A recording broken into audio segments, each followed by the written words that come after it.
17장 26절에서 30절 말씀입니다. 누가복음 17장 26절에서 30절 말씀 같이 봉독하시겠습니다. 노아의 때에 된 것과 같이 인자의 때에도 그러하리라.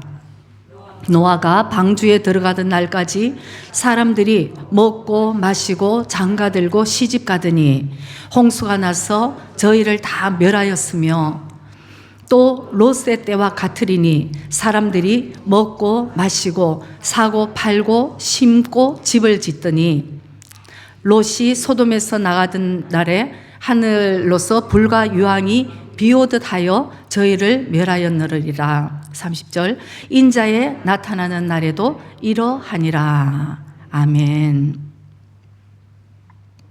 자, 여러분, 우리가 사는 이 땅은 처음이 있습니다. 하나님이 창조를 하셨고 처음이 있고, 여러분, 우리가 사는 이 땅은 끝이 있습니다. 정말 끝이 있어요. 그래서 알파, 시작과 끝 대신 예수님, 알파와 오메가이신 예수님이 이 인류의 지구의 중심으로, 그 예수님 중심으로 우리의 모든 인류가 돌아간다는 것을 우리가 깨달아야 되는 것입니다. 그래서 여러분, BC AD가 어떻게 변화됐냐, 그 기준이 뭐냐, 여러분 많이 들어서 아시겠지만 모르는 사람들이 사실 의외로 많아요. BC AD, 그 중심에 예수 그리스도가 있다는 것입니다. BC는 Before Christ, 예수님 태어나기 전이 BC고, AD는 헬라어로 아노 도미니, 이렇게 해서 바로 in the year, 그러니까 이 모든 오늘 우리 of the Lord, 그러니까 예수님 안에서의 모든 일이, 오늘 우리 이 하루가 사는 것도 예수님 안에서 우리가 사는 것이에요. 그래서 다시 오실 그 주님을 우리가 기다려야 되는데, 구약 성경에 보면은 예수님에 대한 예언이 쫙 나와 있습니다. 예수님은 어디에서 날 것이고, 베들레헴 마구간에서 아기의 모습으로, 이분은 우리의 모든 죄를 위해서 십자가 지기 위해서 오실 거다. 그 예언이 이제 꽤 이제 나와 있는 거죠. 그래서 그 예언대로 이제 예수님이 태어나셨습니다. 신약에 와서는 예수님 그 사역을 하시면서 이 땅에 불쌍한 사람들 이제 공생애를 하시고 십자가에 피 흘려 돌아가셨어요. 여러분, 일본은 사실 크리스찬들이 참 적어요. 그래서 이 크리스찬의 문화가 잘 없다 보니까 크리스마스가 왜 크리스마스인지도 잘 모르는 분들이 의외로 많아요. 그래서 이제 우리 손녀가 초등학교 2학년인데 어제 그런 얘기를 하더라고요. 친한 친구가 크리스마스는 뭐 어떡하다가 크리스마스는 무슨 날이지? 이러니까 이제 우리 소녀가 초등학교 2학년인데 내가 아이고 들으니 역시 다르다 싶은 게 복음을 전한 거예요. 크리스마스는 예수님의 탄생인데, 그랬더니 예수님이 뭐야? 왜 이러세요? 예수님이 누구냐? 이렇게 하니까 또 얘가 복음을 얘기한 거예요. 예수님은 우리 죄를 위해서 십자가 지시기 위해서 이 땅에 오셨어. 이렇게 얘기하니까 예수님이 누구야? 그럼 우리 죄는 뭐야? 죄가 뭐야? 그래가지고 이제 그걸 설명을 하면서 제가 그래 참 잘했다고 칭찬은 했지만 제 마음 한편에는 참 이렇게 어두운 거예요. 아직도 우리는 요 가와사키 이 좁은 땅에서 보니까 시야가 너무 좁았어. 근데 전 인류, 전 세계는 여러분 예수님 중심으로 돌아간다. 우리가 믿거나 말거나 바로 이 인류는 예수님 중심으로, 이 세상은 예수님 중심이 되어서 돌아간다는 것을 우리는 꼭 깨달아야 되는 것입니다. 그래서 성경의 신약의 마지막 예언이, 마지막 계시록의 제일 마지막 예언이 뭡니까, 여러분? 주 예수여 마라나타, 주 예수여 아멘, 어서 오시옵소서예요, 여러분. 그래서 오늘도 우리는 예수님을 기다리면서 사는 거예요, 사실은. 그래서 예수님께서 이 땅에 오셔서 계속 주는 메시지가 있었어요. 깨어 있어라, 깨어 있어라. 왜냐하면 예수님이 그 예를 들어서 이제 예화를 들어서 많이 말씀을 해주셨습니다. 종과 주인과 종의 관계에 대해서, 주인이 종에게 이제 맡겨놓고 타국에 이제 일을 하러 간 거예요. 그러면 그 종은 주인이 올 때까지 충실하게 임무를 수행해야 되잖아요. 그러니까 우리랑 똑같은 겁니다. 우리는 종, 예수님께서 이제 하늘에 가셔서 다시 오실 때까지 우리는 이 땅을 살면서 충성되게 살아가느냐. 그것이 결국 예수님 오셨을 때 우리가 다 정산이 된다는 것을 주님께서 말씀하셨죠. 그리고는 10처녀의 비유를 들어서 말씀을 하십니다. 5처녀는 어리석고 5처녀는 지혜롭고 슬기로운 처녀였어. 10명이 다 신랑을 기다렸어요. 신랑이 누굽니까? 예수님이 오실 그날을 기다리는 거예요. 10명이 다 이 등을 준비하고 기다리긴 기다렸는데 예수님이 오시는 게 늦었다는 거예요.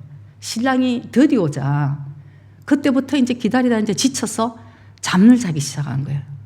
잠을 잤는데 신랑이 온다 이 얘기를 듣고 정신 차리고 번쩍 깨운 5 슬기로운 처녀가 등을 준비하고 기름을 준비하고 기다려서 눈만 뜨면 됐어요. 이제 이 처녀들은. 근데 너무너무 계속 졸면서 어리석은 5 처녀들은 등을 준비했는데 기름을 준비하지 않았던 거예요. 기름. 오늘 진짜 성령의 기름과 주님의 우리가 말씀을 우리에게 주시고 깨어있으라고 하신 그 말씀대로 우리는 깨어있어야 되는데 어리석은 처녀들은 주님이 그 신랑이 예비한 그 잔치에 혼인잔치에 들어가지 못했다는 것이 예수님께서 우리에게 예화를 들어 말씀을 해 주셨습니다. 그리고는 또 달란트의 비유를 말씀하셨죠. 5달란트, 2달란트, 1달란트를 맡기고 또 주인이 이제 타국에 갔는데 어떻습니까?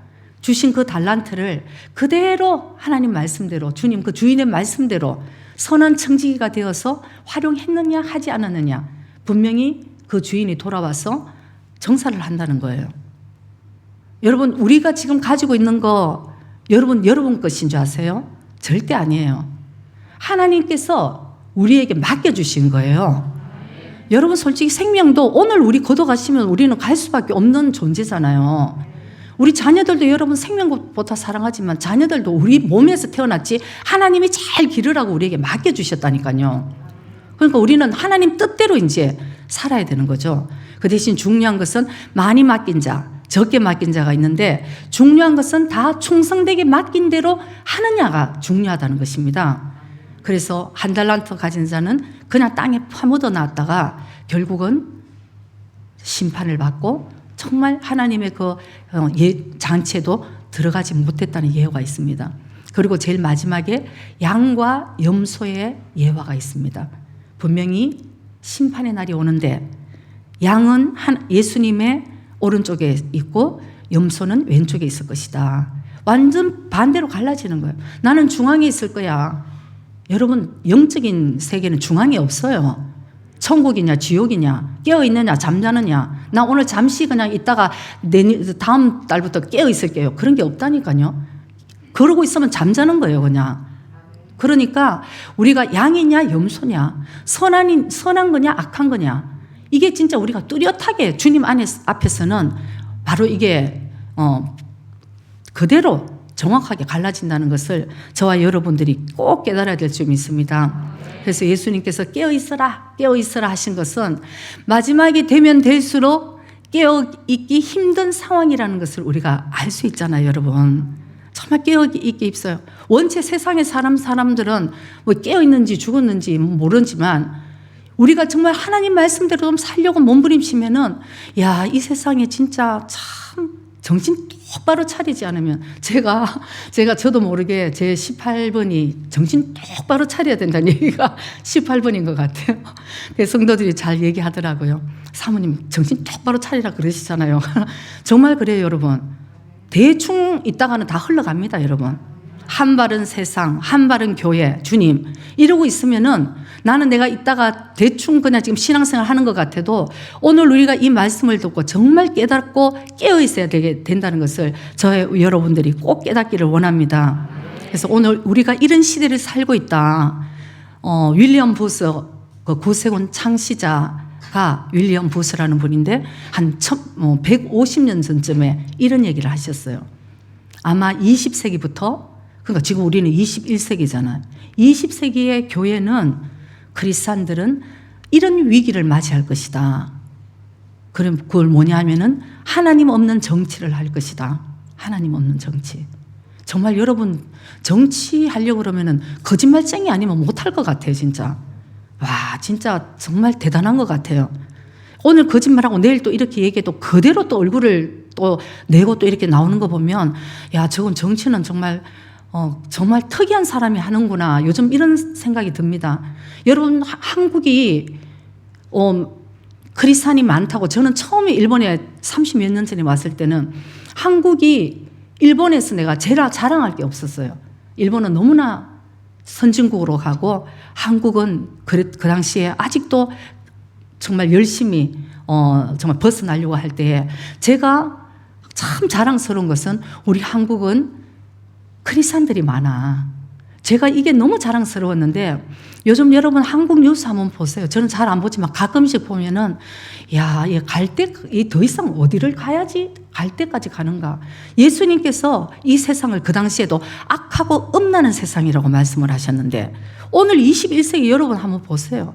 차마 입으로 얘기를 할 수 없는 정말 엄청난 일들이 일어나는 거예요, 여러분. 눈만 뜨면 일어나요. 음란하고 악하고. 저는 차마 제 입으로 말하기 힘들지만 어디까지 악하고 음란하냐면은 여러분들 아시는 분도 계실 거예요. 한 달 전인가? 20개월 딸을 아버지가 성폭행해서 죽인 거 여러분 아십니까? 요즘은 눈만 뜨면 데이터 폭행, 아주 사람 죽이는 거 파리목숨 같이 죽이면서 무엇이 잘못되어 있는 것인지, 얼마나 악한 세상을 우리가 사는지, 우리의 기준이 정말 주님의 말씀으로 기준으로 바로 세우지 않으면 여러분 세상이 다 이러니까. 요즘 그러니까 예수 믿으러 가면 아유 이 세상에 이러니까 다 이렇게 너무 그렇게 무리해서 열심히 할 필요 없어요. 이게 바로 우리가 세상에서 오는 우리 영적인 이 잘못된 것을 받아들일 때에 우리가 정말 얼마나 지금 잠자고 있는지, 세상에 흘러가서 세상을 쫙 하고 사는 것인지 우리가 정말 모르는 거예요, 여러분. 영적으로 한번 이렇게 세상을 보면요, 저는 교회 안에서도 이렇게 보면 무서워요. 우리 이렇게 앉아서 예배를 드리고 정말 다 주님을 사랑하는 것 같아도 제가 이제 점점 주님께 각오로 몸부림치면서 이렇게 보면은 여러분 진짜 아니에요.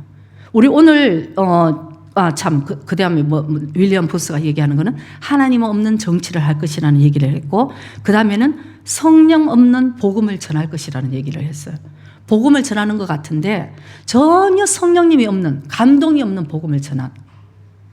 우리 교회마다 진짜 기도 불이 다 꺼진 것 같아요. 한국에는. 옛날에는 한국 사람 그러면 모이면 기도하는, 이게 자랑거리였는데 요즘은 새벽 기도도 없어지고 유서들 없어지고 엄마들도 교회 못 가게 한대요. 공부나 하지 무슨 교회를 가서 그냥 그러고 있냐고.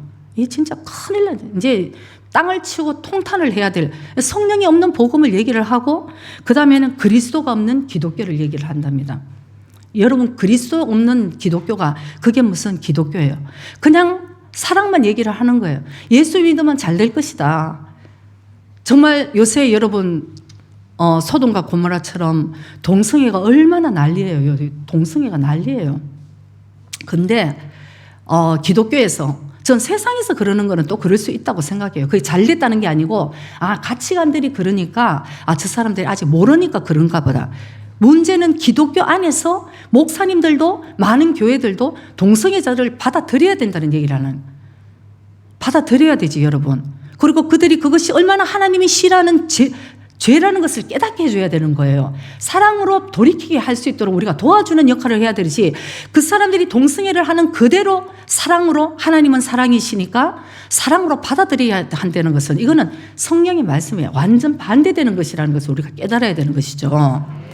저는 얼마 전에 너무 놀랐어요. 어떤 동성애자가 눈물을 흘리고, 차라리 동성애자가 그게 죄인 줄 알더라고요. 자기가 지금 동성애에서 못 빠져나오는데 교회를 가면 너무너무 이게 어떻게 모태신앙이 그렇대요. 모태신앙에서 태어났는데 동성애자라고 커밍아웃을 하면서 울더라고요. 자기가 교회를 지금 못 가고 있는 이유는 너무나 양심이 찔린데, 그런데 어느 목사님이 위로를 해준다고 이 얘기를 하는 거예요. 제가 너무 놀랐어요. 요한일서 4장 18절에 보면 완전한 사랑이 두려움을 내어 쫓는다는 말씀이 있어요. 그래갖고 하나님은 사랑이시니까 당신이 하나님의 사랑에 거하면은 그 모든 두려움과 당신을 자책하고 죄의식을 가지고 하는 것을 다 쫓아낼 수 있으니까 괜찮다고 이렇게 위로를 해주더라고요. 이제 더 이상 복음도 이제 저런 식으로 써먹는구나. 그 사람을 여러분 정말 영생을 주고 살리는 길은 그 동성애를 그대로 받아주는 것이 그 사람을 살리는 일입니까? 그렇지 않죠. 영생이 있음을 깨닫게 하고 하나님이 무엇을 원하시는가, 그리고 기도하고 하나님께 기도하면 이 죄악된 것을 벗어버릴 수 있다는 것을 가르쳐 주는 것이 하나님의 사랑이잖아요. 근데 오늘날 한국교회가 사실상 많이 그래서 제가 생각을 합니다. 사랑이라는 것도 정말 분별을 해야 될 시대에 우리가 살고 있구나. 교회 안에서도 그래요. 크리스찬 안에서도 그래요. 저는 무서운 거는 사랑해야지 그럼 제일 무서워요. 사랑해, 잘못하고 있는 것도 사랑으로 받아들이고, 또 그냥 한마디 따끔하게 그 길 걸러가면 멸망의 길이라는 얘기를 해줘야 될 때도 사랑으로 이해를 하고, 뭐든지 사랑으로. 여러분, 그러다가 이제 하나님의 심판이 다가오는데 우리가 정말 어디를 가야 되는가? 우린 정말 정신 바짝 차리고 오늘도 이 말씀이 우리에게는 사실은 찬스일지도 모른다는 거죠. 하나님께서 깨어 있어야 된다 하는 찬스인지도 모른다는 것입니다. 오늘 성경에 보면은 예수님께서 이 마지막에 두 가지의 특징을 말씀을 하고 깨우치기를 원하십니다. 먼저는 이 마지막 때, 인자가 올 때 예수님이 다시 오신다고 하셨는데, 예수님이 우리 맨날 말세다 그러잖아요. 말세야. 말세 지말이에요. 이제 말세 가운데서 또 말세. 그러니까 어떤 시대를 우리가 살고 있는가? 노아의 시대와 같다 이렇게 말씀을 합니다. 인자가 올 때는, 인자는 예수님인데 인자가 올 때는 노아의 시대와 똑같을 것이다. 그래서 사람들이 먹고 마시고 시집가고 장가가고 그렇게 한다는 것입니다. 여러분, 시집가고 장가가고 먹고 마시는 거 술 말고 주스예요. 그게 잘못된 게 아니에요, 여러분. 저는 여러분 더 많이 먹고 더 많이 마시고 시집 장가 가서 난 행복하게 살았으면 좋겠어요. 문제는 오늘 예수님이 우리에게 말씀하시는 것은 그냥 여전히 일상생활을 그냥 살아가는 거예요. 아무 생각 없이. 영생이 있다고 해도 아무 관심도 없이 어떻게 하면은 일은 하나 더 벌까, 이 세상에서. 그냥 먹고 마시고 시집가고 장가가는 것도 내 육신을 위해서 그냥 영생이 상관이 없는 겁니다. 주님이 다시 오신다 그래도 아무 준비도 하지 않는 거예요. 영적으로 깜깜하게 살아가니까 너희들이 먹고 마시고 시집가고 장가가고만 있을래. 예수님 그렇게 말씀하시는 거죠. 우리의 중심이 주님 오시는 날을 생각을 하고 준비를 하고 있다면은, 여러분, 우리는 먹고 마시고 시집가고 장가가는 모든 것들도 하나님 안에서 그것이 얼마나 축복이 된다는 것을 우리가 깨달을 수 있을 거예요. 그런데 우리가 하나님은 떠나서 내가 아무리 먹고 마시고, 아무리 여러분에게 만족이 있다면 그런 분 저는 한번 만나보고 싶어요. 하나님을 떠나서, 예수님을 떠나서 먹고 마시고 아무리 부자가 되었지만, 저는 제 주위에 부자가 많아도 그분들 보면은 별로 행복한 것 같지 않아요. 예수님이 있어야지 행복을 하지. 예수님이 있어도 적게 먹어도 여러분 그것이 행복한데, 아무리 많아도 여러분 성경의 잠언서를 한번 읽어보면 있잖아요. 고기를 아무리 뜯어 먹어도 진짜 차라리 고기 안 먹고 편안한 것이 좋고, 예수님이 내 마음에 평강을 주실 때 우리는 이 세상을 이길 수 있는 믿음으로 사는 것이지, 사람들이 잘 먹고 집을 좋은 걸 그냥 집을 짓고 산다고 행복한 게 아니라는 것을 그렇게 우리는 깨달아야 되는 것입니다.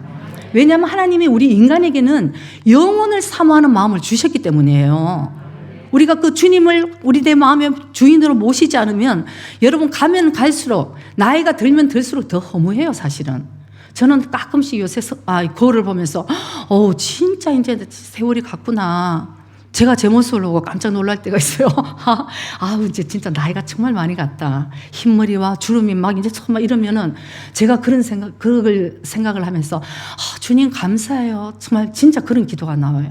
주님 너무 감사해요. 내가 만약 예수님을 모른다면, 그냥 예수님을 모르고 제가 이렇게 나이가 들고 이렇게 그냥 이걸 그냥 갱년기를 받아들이면은 너무 슬플 것 같아요. 내 인생 끝난 것 같을 것 같아요. 이제 무슨 재미로 살아가지? 몸은 여기저기 아파오고, 자식은 다 컸고, 남편도 여전히 그냥 말도 안 듣고. 할렐루야. 뼈 속에 무슨 말 속에 뼈가 있는. 아니에요. 보통 그렇잖아요. 그래서 이제 그렇게 될 때 우리가 사실 예수님이 아니면 사실 참 외롭고 허무할 것 같아요. 근데 저는 진짜 예수님 너무 감사한 거예요. 그래, 내 남은 인생을 난 더 잘 준비해야지. 진짜 그래. 나 정말 예수님이 너 진짜 잘하고 와서 저는 그래요. 제가 너무 슬픈 일이 있어도 이렇게 상상합니다. 기도하면서 상상해요. 하나님, 저 이것 때문에 좀 너무너무 슬프고 힘들지만 상상합니다. 예수님 그날 만났을 때 난 예수님한테 막 뛰어가서 나 예수님 붙들고 나 실컷 울 수 있을 것 같아. 그럼 예수님이 그래, 딸아, 내가 그때 너 알았지. 너 그때 힘들었지. 근데 잘 견뎠어. 저는 그거 생각하면은 힘이 나는 겁니다, 여러분. 그래서 여러분 정말 온전한 힘은, 온전한 위로는, 온전한 축복과 온전한 사랑은 예수님으로부터 온다는 것을 여러분 정말 우리 깨닫기를 원합니다. 그래서 오늘 노아의 시대를 얘기하면서 예수님께서 이제 먼저 우리 봅니다. 창세기 6장 5절에서 7절 말씀 우리 한번 봅니다. 여호와께서 사람의 죄악이 세상의 관영함과 그 마음의 생각의 모든 계획이 항상 악할 뿐임을 보시고 땅 위에 사람 지으셨음을 한탄하사 마음에 근심하시고 가라사대 나의 창조한 사람을 내가 지면에서 쓸어버리되 사람으로부터 육축과 기는 것과 공중의 새까지 그리하리니 이는 내가 그것을 지었음을 한탄함이니라 하시니라. 저는 이 말씀을 읽으면서 참 마음이 아프더라고요. 여러분 창세기 1장에 보면은 예수님께서 천지를 창조하십니다. 첫째 날, 둘째 날, 셋째 날 이렇게 지으시고는 그 뒤에 계속 반복적인 얘기가 나와요. 예수님이 이렇게 짓고 다 보시면서 뭐라고 그러시냐면은 보기에 좋았더라. 참 보기에 좋았더라. 사람을 짓고도 더 보기에 좋고 모든 만물을 짓고 보기에 좋았어. 그랬는데 어떻게 하나님께서 지금 창세기 6장에 딱 오니까 한탄하셨대잖아요. 내가 이것을 지은 것을 한탄한 거예요. 왜? 그 사람들이 생각하는 모든 것들이 죄악이야. 하나님께서 우리에게 자유의지를 주셨는데 우리는 늘 하나님을 기쁘시게 하는 것보다는 죄악된 것을 더 좋아하는 이 죄의 속성들이 우리에게 있다 보니까 우리는 계속 우리 하는 모든 것들이 사실은 죄악인 거예요. 로마서 14장 23절에 보면은 믿음으로 하지 않는 모든 것이 죄라고 그랬어요, 여러분. 우리는 굉장히 의인 같죠, 여러분. 우리의 모든 생각들이 마지막 시대가 되면은 각자 자기가 옳은 대로 산다고 얘기를 하는 거예요. 각자 자기가 옳은 대로, 자기가 주인인 거예요. 예수님은 오늘 와서 예배는 드리고 예수님, 이제는 일어서는 순간 내가 주인이에요. 내 마음에 드는 것은 선한 것이고 내 마음에 안 들면 악한 것이고 내한테 잘해주면 저 사람은 좋은 사람, 저 사람은 나쁜 사람. 그게 아닙니다, 여러분. 하나님 기준에 서야 되는 거예요. 때로는 나한테 잘해주면 그 사람 진짜 악한 사람도 있고요. 나한테 찌르는 얘기, 바른 소리를 하는 것 같아도 그 사람이 선하고 의로운 사람일 수도 있는 거예요. 여러분, 이 기준이 우리가 없으면 그 세상에 계속 흡슬러 살아가는 거예요. 그러면서도 우리는 그것이 잘못된 건지도 모르고 사람을 판단하고 하나님을 원망하고 살아갈 수 있다는 것입니다. 그래서 오늘 우리가 볼 때 죄 때문에 계속 이 세상이 죄악 가운데 관영해서 더 죄악을 진짜 사람들이 이제 짓고 있을 때 하나님께서 너무너무 슬펐지만 나 이제 다 쓸어버리겠다고 말씀하십니다. 나 이제 이 죄악을 다 쓸어버려. 뭐로? 홍수를 내릴 거야. 노아에게 얘기했습니다. 노아야, 왜 당대에 노아는 의인이고 하나님과 함께한 사람이고 정말 노아 같은 의로운 사람이 없다고 성경에 있으니까 노아에게 얘기를 한 거예요. 주의 종, 내가 이제 더 이상 볼 수 없으니까 내가 이제 이 땅을 쓸어버릴 거야. 심판할 거야. 홍수를 내린다. 홍수가 그 당시는 비도 없고 뭐 홍수가 뭔지 모르는데 노아에게 한꺼번에 방주를 만들라고 얘기합니다. 그 방주라는 것은 구원이라는 의미예요. 근데 이제 노아는 하나님의 사람이니까 하나님이 말씀하신 대로 그 성경을 읽어보면은 방주를 짓는 것도 그렇고 하나님이 하라고 그러는 대로 노아가 짓다고 계속 그것이 나와요. 하나님이 명령하신 대로. 그래서 노아가 방주를 짓기 시작합니다. 어떤 설에는 100년 걸렸다는 설도 있고 어떤 데는 120년 어쨌든 100년이 걸렸어요. 120년 동안 방주를 짓는 것입니다. 그 사람들이 물어봅니다. 노아 지금 뭐 하고 있어? 노아가 방주를 짓는 거야. 왜 하나님이 심판하신대? 물로 심판하신대 우리를. 뭐래 쟤? 뭐래 노아가? 심판이 뭐야? 하나님 우리가 너무 죄 가운데 있으니까 이 땅을 다 쓸어버리시기로 하나님이 작정하셨다. 그래서 예수님을 믿고 방주 안에, 이 구원 안에 우리가 의롭게 들어가야 돼.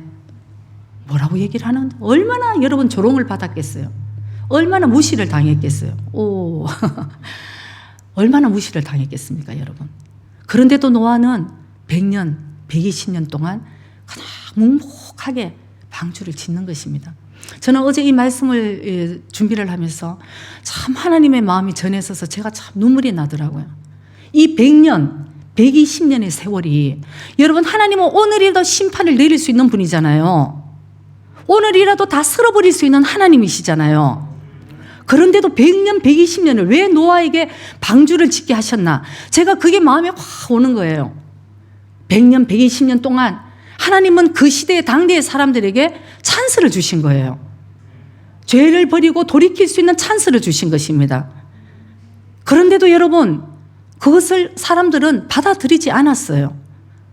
그랬을 때 하나님께서 더 이상 120년, 노아 방주가 문이 닫히는 날까지 그들은 먹고 마시고 시집가고 장가가고 그냥 이 땅의 것을만 흥청망청 살아서 일상생활을 즐기는 데만 모든 마음을 다 뺏기고 살았다는 것입니다. 그럴 때 하나님께서 노아와 그 7명, 그 노아의 식구 8명만 방주에 넣고 문을 닫으신 것입니다. 문은 하나님이 닫았어요. 밖으로. 제가 아마 노아라 그러면은 밖에서, 안에서 만약에 문을 닫았으면 그때부터 홍수가 나고 40주야로 여러분, 야, 제가 어떨 때 이렇게 우리 여기 장마 오는 거 보면은 비가 몇 시간 쫙 내려도 이렇게 지면이 그냥 철퍽하고 그냥 그러잖아요. 저는 그때 늘 생각을 합니다. 야, 노아 때 밤낮으로 주야로 40주야로 그렇게 비가 퍼붓고 홍수가 났으면 아, 정말 이 세상은 완전 쓸어 없어지겠다 싶은 생각이 드는 거예요. 근데 노아가 안에서 아마 문을 닫았으면은 사람들이 그 비가 오는 가운데 얼마나 소리를 쳤겠습니까? 살려달라고. 이제 보니까 노아의 말이 맞았어. 노아, 문을 좀 열어줘. 그러면 노아 같으면 여러분 문을 열 것 같아요. 빨리 들어와. 그래도 하나님 그거 못하시게 하나님이 문을 잠그신 거예요. 노아 가족만 보호하시고 120년 동안을 사실은 얼마나 많은 찬스를 주셨는데도 사람들은 그 소리를 듣지 않았다. 그래서 제가 어제 오늘 이 시대도 여러분 마찬가지예요. 예수님이 오는 그 시대는 노아의 시대와 똑같다 하듯이 여러분 오늘 21세기를 우리가 살면서 여러분 복음 한번 전해보세요. 신겠니 진짜. 한번 전해보면은 정말 바보 취급당해요. 천국과 지옥이 있어요. 아이고 21세기 이런 과학시대에 뭐 이 사람 뭐래 지금. 천국과 지옥이 있으면 뭐 당신이나 가시오. 뭐 제가 더 젊었을 때는 일본에 그냥 이 전도지를 들고 그때 한참 매주 나갔을 때 있어. 매주 어쨌든 한 사람이라도 이 전도지를 돌리면은 구원받을 수 있을까? 전도지를 들고 나가면은 여러분 이렇게 봐요. 이렇게 보고 휙 그냥 보는데 그냥 휙 던지는 거예요. 그러면 제가 젊었기 때문에 교만해갖고 아직 못 죽어갖고 그래 넌 지옥 갈라 그러냐 너 그때 가서 후회하지 마 이제 막 이런 마음이 들었는데 이제는 안 그래요. 이렇게 던지든 저래 던지든 글쎄 침은 안 뱉어서 모르겠는데 그건 또 모르겠죠. 내가 침까지 아마 뱉으면은 너 정말 다 했냐 그럴 텐데 이제는 여러분 제가 하나님의 마음을 조금 알게 되니까 너무 마음이 아픈 거예요. 주님 아무것도 모르고 노아의 시대와 같이 오늘 하나님의 심판이 임합니다. 예수님이 다시 오세요. 예수님 다시 오십니다. 그때는 심판이에요. 이 땅 여러분 베드로후서 다 보세요. 지금 있는 이 땅이 아니에요. 불로 다 체질이 다 불타서 없어지고 새 하늘과 새 땅. 여러분 노아 시대의 방주 안에서 들어가는데 그 100년 동안 지으면서 이 땅이 멸망될 거를 상상이나 해본 사람이 거기 누가 있겠습니까? 오늘 우리 시대도 똑같은 거예요. 이 땅이 다 불에 다 불어 헤쳐서 다 없어지고 하나님이 말씀하신 새 하늘과 새 땅이 이 땅에 나타나. 그걸 누가 믿겠냐고요. 노아 시대하고 똑같은 거예요, 여러분. 사람들이 안 들어요. 그래서 먼저 믿게 해주신, 너무 저희들을 불러주신 주님께 너무 감사하고, 이 마지막을 살면서 정말 우리가 나중에 해야 될 일이 있구나, 이제 이런 생각을 합니다. 그래서 노아 시대에 정말 우리가 회개하고 돌이킬 수 있는 이 시간대에 우리가 정말 이 세상을 흘러가는 자들이 되면 안 되죠, 여러분. 연어가 요즘은 여러분 다 세상으로 흘러가요. 저는 교회 안에서도 이렇게 말씀을 얘기하면 아유, 요새 사모님 그렇게 믿는 사람이 어디 있어? 저는 그래요. 한국에서도 누가 이렇게 상담을 하길래 제가 얘기를 했더니 뭐라고 그러냐면은 사모님 말씀이 옳은데요. 그런데 자기 주위에 크리스찬들 그렇게 사는 사람 한 사람도 못 봤어요. 이렇게 얘기하더라고요. 자기 교회 목사님도 그래 안 살아요, 사모님. 큰일 났어요. 우리 교회 장로님들 많은데 장로님 그래 사는 분 한 사람 못 봤어요. 그리고 우리 교회 교인들 많은데 내가 볼 때는 그렇게 사는 사람 못 봤어요. 이런 얘기 꽤나 들었어요, 제가. 그렇다고 여러분, 우리는 그 세상을 흘러서 살아가야 될까요? 그러면은 똑같이 이 세상에 심판이 임하듯이 우리도 똑같이 심판을 맞이할 수밖에 없는 생활을 살게 된다는 것이에요. 먹고 마시고 똑같이 사는 거예요. 그러나 하나님께서 오늘 우리 크리스찬들에게, 주님의 자녀들에게 말씀하시고자 하는 것은, 여러분 연어 아시죠? 연어가 알을 낳으려고 그러면은 이 물줄기를 거슬러 올라가서 생명을 다해서 그냥 올라가더라고요. 올라가서 그 잔잔한 곳에 가서 자기 알을 낳는 거를 제가 봤어요. 우린 연어보다 못한 거 아니냐. 연어보다 못한 거 아니냐. 하나님 그렇게 이 세상을 본받지 말라 그래도 우리는 그냥 세상을 본받는데, 그 연어는 자기 생명을, 자기 알을 낳기 위해서도 이 물줄기가 얼마나, 여러분 물줄기를 거슬러 올라간다는 게 보통 힘든 게, 그러면 올라가다가 내려오고 또 미끄러지고 또 올라가고 또 미끄러지고, 이거를 막 지그작으로 하면서 결국은 올라가서 알을 낳는 모습을 봤습니다.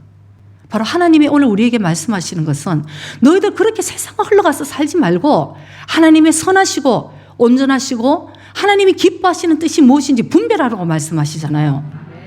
그래서 우리가 그냥 세상 따라가는 것이 아니고 이렇게 사는 것이 하나님 기뻐하시는 것인가? 나는 사실 영생을 두렵고 떨리는 마음으로 나는 지금 구원을 이뤄나가고 있는 것인가? 너희들이 생각하라는 거예요. 분별하라는 것입니다. 그래서 우리가 이 시대를 정말 우리가 조심스럽게 조심해서 깨워서 살아야 된다는 것을 오늘 예수님이 우리에게 말씀해 주시는 것을 저와 여러분이 꼭 기억하시기를 바랍니다. 그 다음에는 두 번째, 예수님이 롯의 시대를 말씀을 하십니다. 롯의 시대도 이와 같았다는 것이에요. 노아 시대와 똑같았어.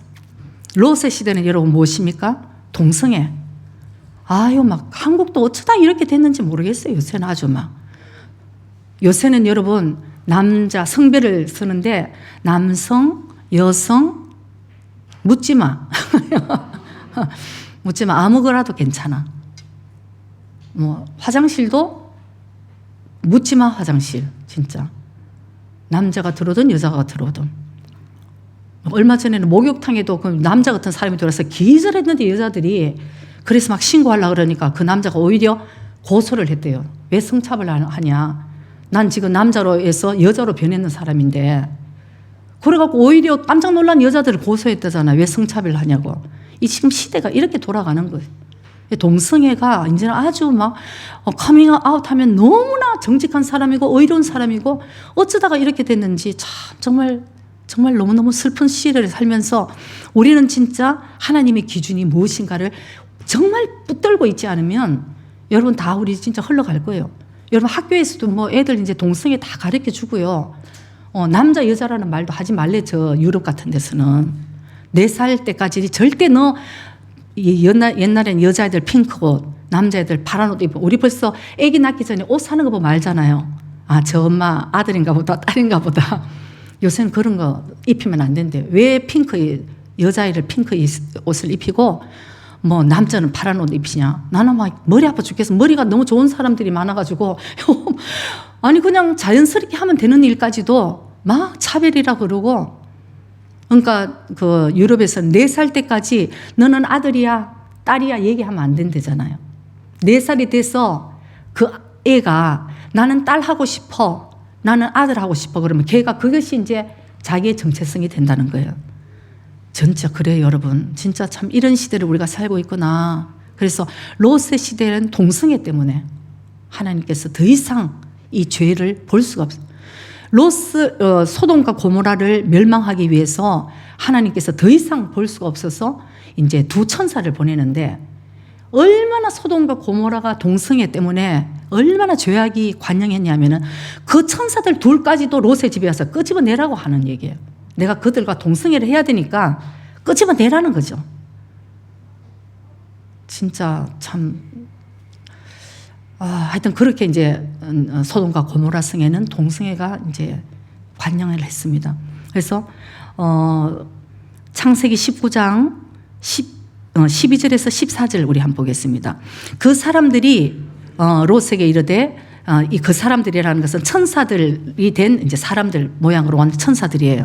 그 사람들이 롯에게 이르되, 이 외에 너에게 속한 자가 또 있느냐? 너의 사위나 자녀나 성중에 너에게 속한 자들을 다 성 밖으로 이끌어내라. 그 다음에 13절, 그들에 대하여 부르짖음이 여호와 앞에 크므로 여호와께서 우리로 이곳을 멸하러 보내셨나니 우리가 멸하리라. 14절, 롯이 나가서 그 딸들과 정원한 사위들에게 고하여 이르되, 여호와께서 이 성을 멸하실 터이니 너희는 일어나 이곳에서 떠나라 하되, 그 사위들이 농담으로 여겼더라. 사위가 결혼은 잘한 것 같아, 그냥. 그 믿는 집안의 롯의 딸들과 결혼을 했는데, 이제 이 소돔과 고모라 성이 멸망하니까 빨리 떠나라, 이 성을 떠나야지, 그래야지 너희들이 생명을 보존한다, 이렇게 얘기했을 때, 설마 그런 일이 있겠어? 농담으로 생각했다는 거예요. 설마. 지금 요즘 그래요. 예수님 다시 오십니다. 설마 그런 일이 있겠어? 아이, 진짜 저 크리스찬들은 진짜 뭔 소리를 하는지 진짜 이상해. 그런 일들이 노아 시대나 소돔과 고모라 때 하나님은 계속 말씀해 주신 것이 임했다고 말씀을 하시는 것이죠. 그래서 결국은 이 사위들이 농담으로 알고 안 나갔을 때, 그 다음에 17절 우리 한번 봅니다. 천사들이 그들을 밖으로 이끌어낸 후에 이르되, 도망하여 생명을 보존하라. 돌아보거나 들에 머무르거나 하지 말고 산으로 도망하여 멸망하면 면하라. 여러분, 뒤를 돌아보지 말라는 거예요. 빨리 생명을 보존해서 빨리 달려라. 앞만 보고 달려라. 그러니까 머물러서는 안 되고 뒤를 돌아봐서도 안 돼. 어쨌든 너희 생명을 보존하기 위해서 달려라 했었는데, 24절 26절 한번 봅니다. 여호와께서 하늘 곧 여호와에게로서 유황과 불을 비같이 소돔과 고모라에 내리사 그 성들과 온 들과 성에 거하는 모든 백성과 땅에 난 것을 다 엎어 멸하셨더라. 26절, 롯의 아내는 뒤를 돌아본 거로 소금 기둥이 되었더라. 뭐라고 그랬습니까? 천사들이 절대 뒤를 돌아보면 안 돼. 머물러 있어서도 안 돼. 너희 생명을 보존하기 위해서 달려라고 그랬잖아요. 산으로 달려, 빨리 달려라고.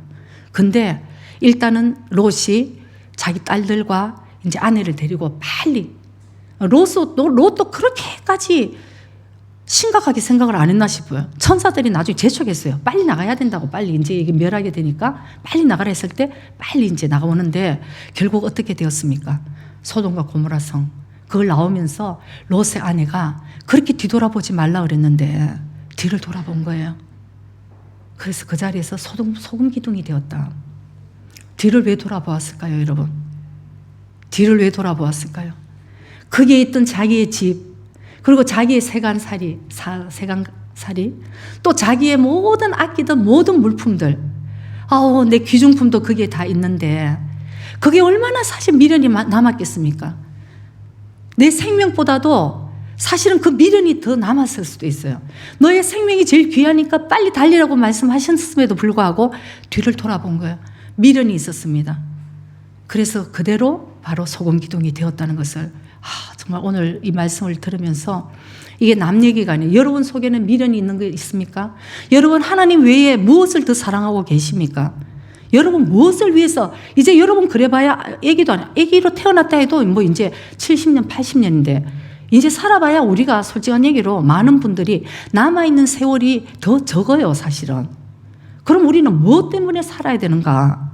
무엇을 아직도 이 땅에 무엇을 위해서 사는가? 여러분 영생에 대해서는 준비를 하고 깨어 있는가? 이것을 우리가 이제 봐야 되는데 계속 저는 이제 롯의 이제 얘기를 들으면서 또 감사한 것은 롯의 자녀들과 아내까지 너희들 미웃지 그에게 너희들 아는 자들까지도 구원받을 찬스를 하나님 다 주셨다 싶은 게 너무 감사한 거예요. 주 예수를 믿어라. 그리하면 너와 내 가족이 구원을 받으리라고 주님 말씀하셨으니까 분명히 이 심판의 날까지 우리가 끝까지 깨어서 기도할 때 하나님 이런 은혜를 우리에게 주실 것으로 믿습니다, 여러분. 그래서 우리가 더 기도를 해야 되는데 바로 롯의 마음은 생명보다도 이 땅에 썩어 없어질 영광에 더 연연했다는 것이에요. 뒤를 돌아봤습니다. 여러분은 안 그렇습니까? 저는 이 롯의 아내의 심정을 100% 이해를 해요, 제가. 왜냐하면 제가 롯의 아내가 될 뻔했으니까. 왜냐하면 제가 이제 여러분 몇 번 간증을 했듯이 저는 저희들이 뭐 좋아서 그리고 뭐 헌신해서 목회 길을 들어온 것이 아닙니다. 어쩔 수 없이 하나님이 계속적으로 주의 종들에게 말씀하시고 이제 마지막이다. 너희들에게 이제 더 이상 얘기 안 한다까지 이제 온 거예요. 빨리 순종하라. 일본에 사명이 있는데 저렇게 있다고 막 나중에 이제 이렇게 됐죠. 그래서 이제 우리 목사님도 할 수 없이 그때 아멘 할 때는 이제 한 2년간을 괴로워하다가 이제 결정을 한 거예요. 아멘 하시더라고요. 저는 아멘 할 때 기절을 해버렸어요. 그래서 이제 제 마음에는 어쩔 수 없이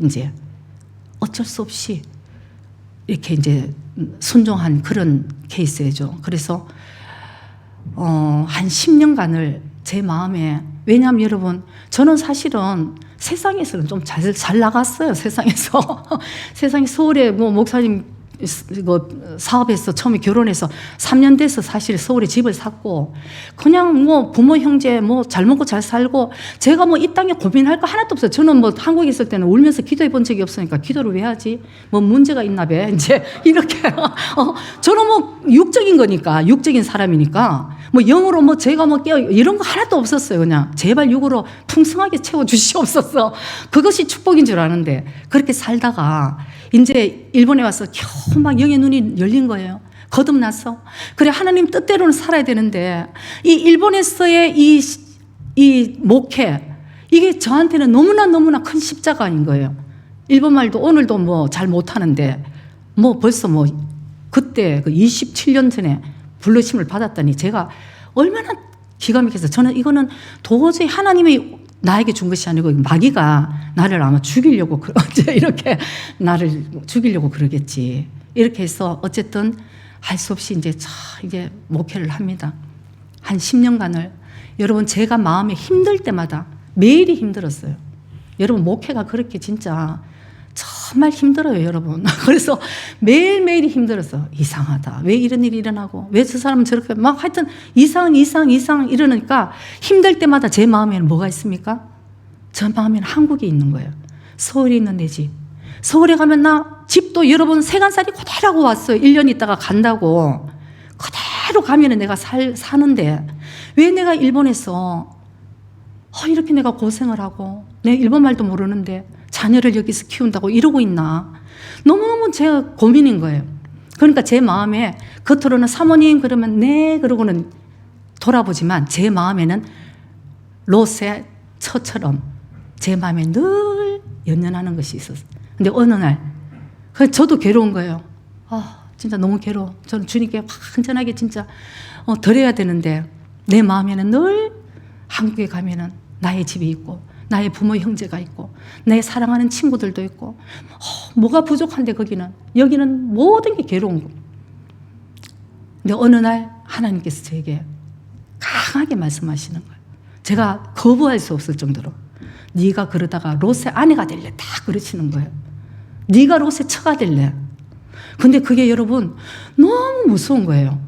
너무 무섭더라고요. 이게 주님이 진짜 직접 저에게 확실하게 너 그러다가 롯의 처. 제가 그날 정신을 차렸습니다. 정신을 차리고 제가 3일간 저 혼자 비행기를 타고 저의 세간살이, 사랑하는 모든 그 집에 있는 것들을 제가 다 버려서 울면서 막 다 버렸어. 하나님, 저는 이제 여기 마음을 둘 곳이 없어요. 그 너무 막 열심히 버리다가 나중에 보니까 결혼 사진까지 다 버린 거예요, 제가. 모든 걸 잊어버리자. 모든 걸 잊어버려. 다 버려.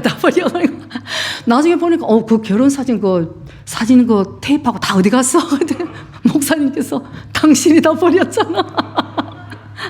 그게 다 버린 거예요. 진짜 없어요. 그래서 이제 제가 다 버리고 제가 주님께 돌아오면서 너무나 많은 눈물을 흘렸지만 제 마음은 이제 진짜 스ッキリ하는 거예요. 하나님, 저 이제 진짜 갈 데 없어요. 그래서 제가 비행기를 타고 이제 일본을 오는데 얼마나 울었는지 몰라, 제가. 이 하나님, 나 이제 정말 갈 곳 없어요. 하나님이 가라 그러는 곳을 제가 가야 되고, 하나님이 있으라 그러는 데를 제가 있을 수밖에 없고, 제가 이제 돌아볼 데가 없어요. 주님 아시죠? 하나님 진짜 저 인도해 주세요. 저를 붙들어 주세요. 막 울고 기도하는데 비행기에 앉아가고 얼마나 울었는데 지금도 제가 생각이 나요. 제 옆에 웬 남자분이 한 사람 앉았어. 제가 계속 우니까 너무 불편한 거예요. 이 사람이 세상에 얼마나 불편해. 근데 이 사람이 아마 부모가 돌아가셨나 그 정도 생각이 됐겠죠. 계속 그냥 나중에 옆으로 보니까 이렇게 티슈를 주고 있는 거예요. 티슈를 이렇게 주고 있더라고요. 근데 제가 뭐 고맙다 소리도 못하고 계속 그냥 눈물로 콧물로 그냥 이러고 있었는데 그때 갔다 와서부터 제 마음이 완전 변했습니다. 저는 이제 정말 갈 데 없어요. 하나님밖에 없습니다. 그러니까 여러분 너무나 심플해진 거예요. 여러분 고민하는 그 마음에 뭐가 있어서 고민하고 있을 거예요.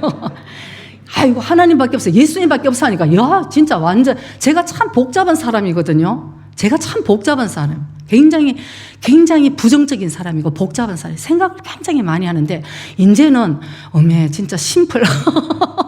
이거다 그러면 아멘. 이제 복잡한 사람은 엄마야 저러고 어떻게 살아 싶어 그냥. 정말 저러고는 어떻게 사나 싶어. 진짜로 여러분 믿음은 심플하게 되는 거예요. 예수님 앞에 들어가면 들어갈수록 심플해질 수밖에 없어요. 오늘 막 눈물 흘릴 일이 있어서 주님께 눈물 다 흘리고 기도하고 나면은 내 마음에 강 같은 평화, 이 세상에서 줄 수 없는 참된 평화가 내 마음을 채워주는데 이제 그 맛을 아니까 여러분 저를 예수님이 뻥 차보세요. 제가 절대 가는데 제가 예수님은 발을 끌어안고 절대 저는 안 놓칠 거예요. 여러분 이제 여러분 안에서도 사실은 왔다 갔다 또 막 힘들어 하시지 말고 한번 여러분 뭐를 내가 예수님보다 더 귀하게 생각하고 있는 것이 무엇인가 한번 자기 자신을 한 번만 돌아보시기 바랍니다. 한번 돌아보시면 주님이 분명히 말씀해 주셔요. 왜? 하나님은 우리와 더 깊이 교제하기를 원하시고 우리를 너무 사랑하시기 때문에 우리를 통해서 하나님이 축복 주시기를 원하시는 분이라는 것을 알아요. 여러분 우리보다 주님이 더 원하시는 거예요. 그래서 제가 그전에는 정말 제가 교회 다닐 때 사실 여러분 믿음 좋은 사람이 나보고 결혼 이렇게 얘기하면 정말 믿음이 너무 좋았어. 안 될 것 같아. 믿음 없는 대로 빨리 세상으로 달려서 우리 목사님을 만났거든요. 믿음을 떠났어. 세상으로 빨리 달리고 해서 이제 덥석 만난 거예요. 그래서 내가 당신을 행복하게 해주겠다 이러니까 아멘 그렇게 하고 이제 결혼을 했는데 하나님의 계획이 이런지 누가 알겠습니까 여러분? 누가 알겠어요? 하나님이 우리를 일본까지, 한국도 아니고 일본까지 데리고 와서 주의 종을 시킨다는 그 계획이 있다는 걸 제가 어떻게 알겠어요? 근데 이제 어쨌든 하나님 아멘 하고는 우리 목사님이 한 2년간을 목사님도 너무 고민을 하셨죠. 순종해야 되는데 우린 장남인데 우리 어머니 다 기다리고 계시고 정말 너무 오해를 받을 만한 그거였어요. 저 며느리가 그 당시는 또 일본이 잘 살았으니까 일본이 살기 좋다고 우리 착한 아들을 꼬드겨 갖고 이제 안 데리고는 이제 이렇게 되니까 저는 생명 걸고 가야 되는 거예요, 진짜. 우리 부모님들 그거를 위해서도 구원을 위해서도. 근데 하나님은 네가 구원시키냐? 정말 여러분 잘 아셔야 돼요. 우리가 구원시킬 수 없어요. 우리는 하나님이 하라 그러는 나한테 주시는 말씀에 순종하면 되는 거예요. 그래서 너는 나한테 순종하라. 그래서 제가 그날 갔다 와서 이번에 제자대학 때 옛날 우리 목회하던 초기 개척하던 그 교회를 다들 갔다 왔다 그러더라고요. 갔다 와서 어느 분이 저한테 손을 잡고 막 눈물 걸성거리면서 그 얘기하는 거예요. 사모님 거기서 시작했다는 걸 이제 처음 봤어요. 그때는 3년을 막 정말 눈물 뿌리게 하시고 어떤 일이 있어도 사람을 의지하지 않고 하나님을 의지하게 하신 막 그 훈련을 막 이렇게 그냥 받아서 이제 정말 하나님만이 가라 그러면 가고, 물론 지금도 여러분 부족합니다. 너무나 연약해요. 그러나 저의 마음을 주님이 아시니까 인도하시는데 거기에 그 6조 된 방에 가서 목사님과 제가 얼마나 또 울었는지 몰라요. 하나님, 이제 오해를 받아도 할 수 없고 이제는 모든 상황을 주님께서 아시니까 하나님이 우리에게 말씀하신 이 땅에서 저희들이 하나님께 순종해 가겠습니다. 그 대신 하나님이 약속해 주세요. 우리가 주님께 순종할 때 우리 진짜 한국에 있는 우리 시부모님들과 우리 시댁에 있는 가족들, 우리 모든 가족들을 주님께서 구원해 주시옵소서. 여러분, 그 기도를 하는데 제 마음에 너무 기쁜 거예요. 주님이 알았다 하시는 것 같아요. 알았다. 너는 내한테 순종해라.